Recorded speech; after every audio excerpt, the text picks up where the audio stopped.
कर्म बड़ा या भाग्य बड़ा। एक प्रेरणादायक हिंदी कहानी। बहुत समय पहले की बात है। एक छोटे से गांव में राम और श्याम नाम के दो दोस्त रहते थे। दोनों के स्वभाव में जमीन आसमान का फर्क था।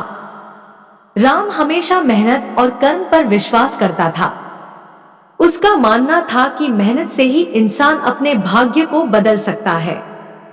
वहीं श्याम यह सोचता था कि जो भी होता है वह केवल भाग्य के कारण होता है, इसलिए मेहनत करने की कोई आवश्यकता नहीं है। भाग्य का सहारा। श्याम हमेशा कामचोरी करता और दिन भर बैठकर यह सोचता कि एक दिन उसका भाग्य चमकेगा और वह अमीर बन जाएगा। वह लोगों से कहता, मेरे हाथ की लकीरें बताती हैं कि मैं एक दिन बहुत बड़ा आदमी बनूंगा, बस समय का इंतजार है। वहीं राम दिन रात मेहनत करता। वह खेतों में काम करता, अपनी जमीन को उपजाऊ बनाता और गांव के लोगों की मदद करता। राजा का ऐलान। एक दिन गांव में घोषणा हुई कि राजा एक प्रतियोगिता का आयोजन कर रहा है। जो व्यक्ति राजा के द्वारा दिए गए कार्य को सबसे अच्छे ढंग से पूरा करेगा, उसे इनाम में सोने की मोहरें दी जाएंगी।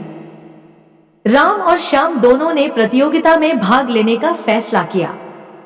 कार्य था जंगल से लकड़ी काट कर लाना और उसे तय समय में महल तक पहुंचाना। श्याम ने सोचा, मेरा भाग्य तो मेरा साथ देगा। मैं आराम से जाऊंगा और लकड़ी लेकर आऊंगा। राम ने मेहनत की ठान ली। वह सुबह जल्दी उठकर जंगल पहुंचा और लकड़ी काटने में लग गया। भाग्य और मेहनत का खेल। श्याम जंगल में देर से पहुंचा और वहां एक पेड़ के नीचे सो गया। उसे लगा कि वक्त आने पर सब कुछ खुद ही हो जाएगा। दूसरी ओर राम ने लगातार लकड़ी काटी, अपनी गाड़ी में भरी और उसे महल तक पहुंचाने के लिए निकल पड़ा। रास्ता लंबा और मुश्किल था, लेकिन उसने हार नहीं मानी। जब श्याम उठा तो उसे एहसास हुआ कि वह बहुत समय गंवा चुका है। वह जल्दी जल्दी लकड़ी काटने लगा, लेकिन समय पर महल नहीं पहुंच सका। अंतिम परिणाम। राम ने समय पर लकड़ी महल तक पहुंचा दी और राजा से इनाम प्राप्त किया।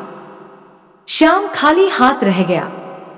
उसने राजा से कहा, महाराज, मेरा भाग्य खराब था, इसलिए मैं हार गया।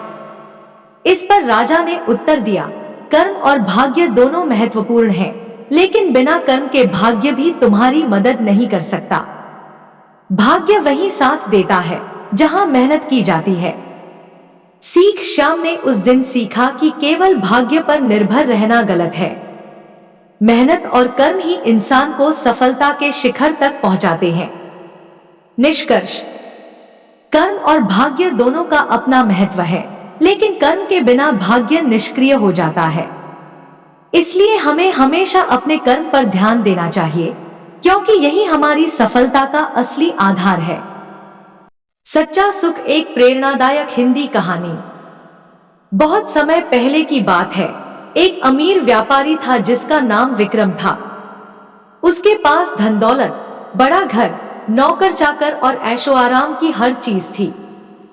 लेकिन इसके बावजूद वह हमेशा परेशान और दुखी रहता था। एक दिन उसने अपने एक बुद्धिमान मित्र राजू से अपनी समस्या साझा की। विक्रम ने कहा, मैं इतना अमीर हूं, फिर भी मेरे जीवन में सच्चा सुख नहीं है। ऐसा लगता है जैसे कुछ कमी है। क्या तुम मुझे सच्चा सुख पाने का रास्ता बता सकते हो?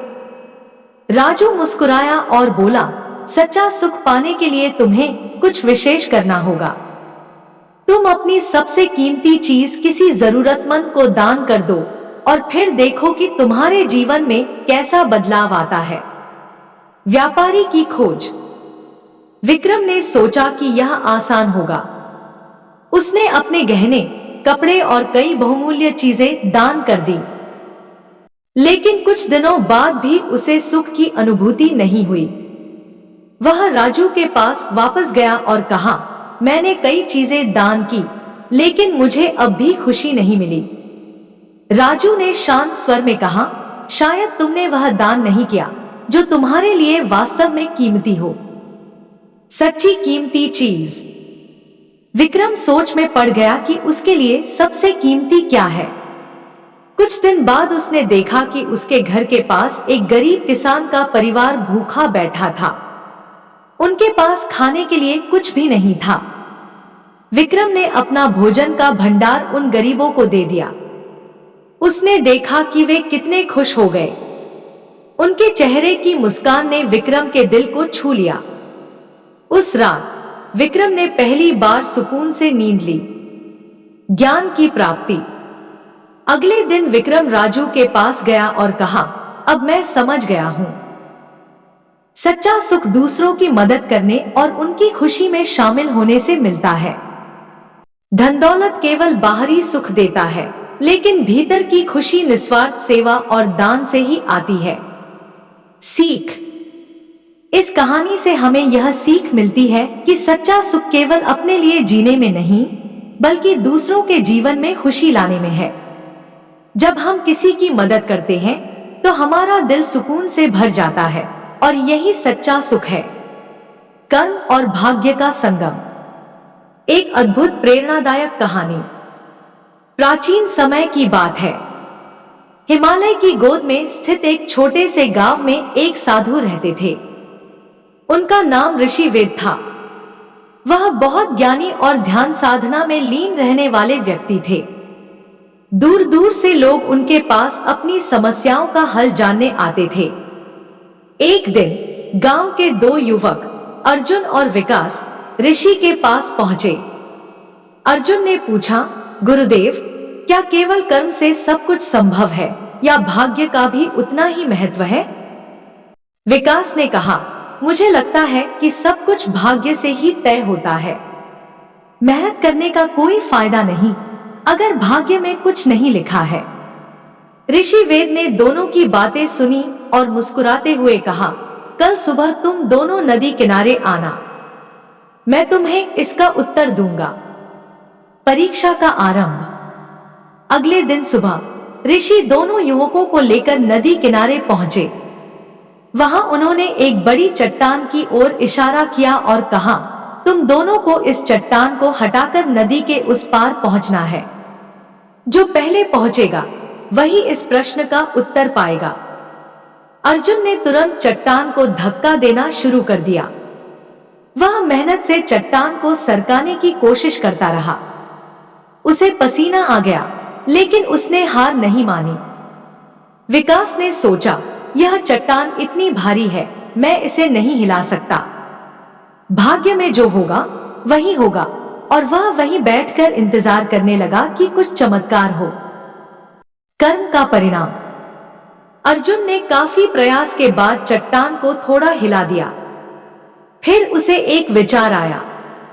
उसने आसपास से कुछ लकड़ियां और पत्थर उठाए और चट्टान के नीचे लीवर जैसा उपकरण बनाया। धीरे धीरे चट्टान अपनी जगह से हट गई। अर्जुन ने रास्ता साफ किया और नदी के पार पहुंच गया। विकास वहीं बैठा रहा और सोचता रहा कि उसका भाग्य उसे नदी के पार पहुंचा देगा, लेकिन अंत में वह वहीं रह गया। ऋषि का उत्तर। ऋषि वेद ने अर्जुन को बधाई दी और विकास से कहा, भाग्य हमेशा हमारे साथ है, लेकिन वह उन्हीं का साथ देता है जो कर्म करते हैं। अगर अर्जुन ने मेहनत न की होती तो भाग्य भी उसकी मदद नहीं करता। उन्होंने आगे समझाया, भाग्य एक बीज के समान है। अगर तुम उसे पानी और खाद देकर नहीं सींचोगे तो वह अंकुरित नहीं होगा। कर्म वह साधन है जो भाग्य को सक्रिय करता है। सीख। इस कहानी से हमें यह सीख मिलती है कि कर्म और भाग्य एक दूसरे के पूरक है। भाग्य हमारे जीवन में अवसर लाता है, लेकिन उन अवसरों का लाभ उठाने के लिए कर्म करना आवश्यक है।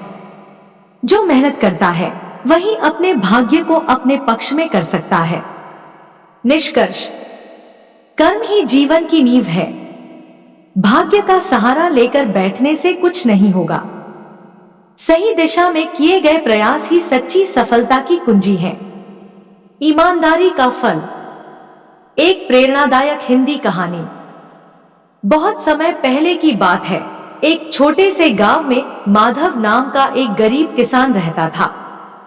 वह बहुत मेहनती और ईमानदार व्यक्ति था।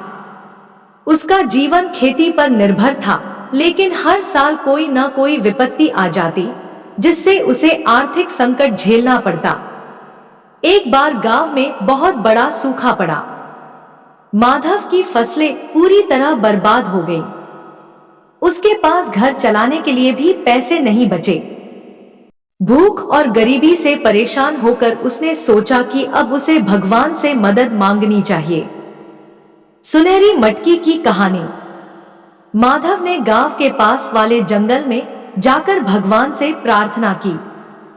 उसने कहा, हे प्रभु, मेरी मेहनत और ईमानदारी के बावजूद मैं गरीब हूं। कृपया मेरी मदद करें।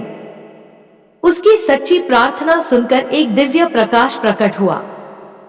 प्रकाश से एक सुनहरी मटकी बाहर आई। एक आवाज आई, माधव, यह मटकी तुम्हें हर दिन एक सोने का सिक्का देगी, लेकिन एक शर्त है, इसे ईमानदारी और सही कार्यों में ही इस्तेमाल करना।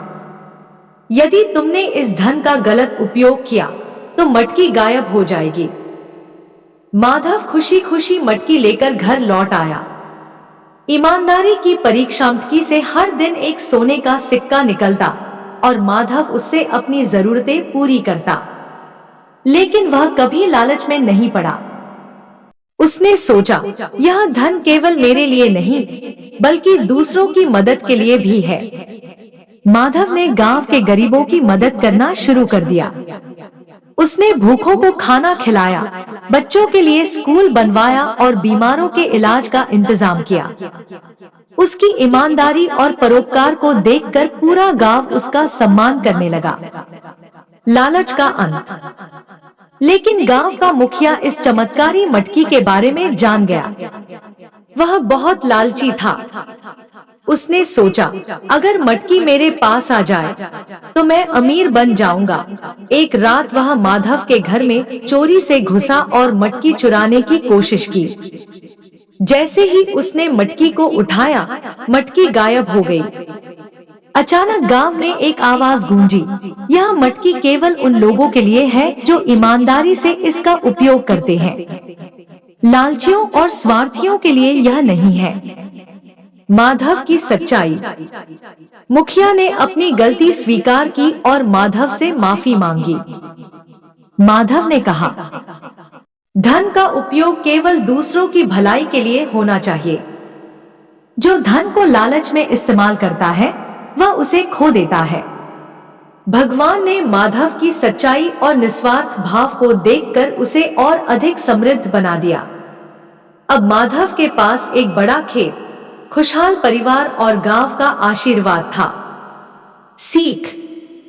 यह कहानी हमें सिखाती है कि ईमानदारी, परोपकार और सही कार्यों से ही सच्चा सुख और समृद्धि मिलती है।